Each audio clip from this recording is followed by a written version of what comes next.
Формирањето на комисијата за помирување која беше најавено за денеска е одложено за среда. Собранискиот спикер Талат Џафери е во официјална посета на Чешка. Бидејќи утре е неработен ден, собраниски извори за ИДНТ најавија дека разговорите околу формирањето на оваа комисија може да се очекува в среда.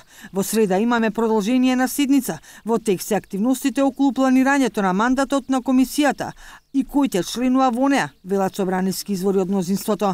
Собраниското тело за помирување кој треба да се формира по барање на пратениците на ВМРО ДПМН, кои гласаа за потребата на уставните измени, најавија иницијатива за простување на сите обвинети за настаните на 27 април и основање собраниско тело со план за национално помирување во рок од 30 дена.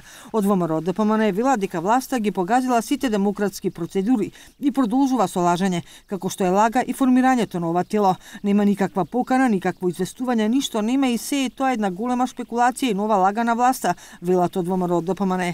За сега не се откриваат детали за процесот. Нејасно е кој се ќе партиципира во телото, со оглед на негативниот став на ВМРО ДПМН, што ќе биде конкретната задача и какви заклучоци, одлуки или предлози може да произлезат од неговата работа. Повикот на премиерот беше сватен како сериозен и добронамерен политички гест во Собранието на Република Македонија.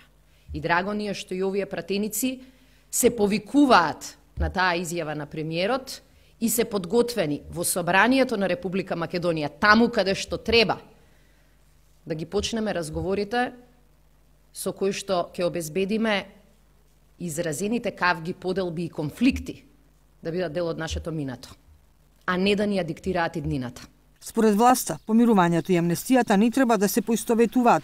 Во ниту еден момент, за ниту една политичка причина, ние не сакавме да користиме инструменти на притисок, ниту во обвинителството, ниту во судството, рече Шетеринска.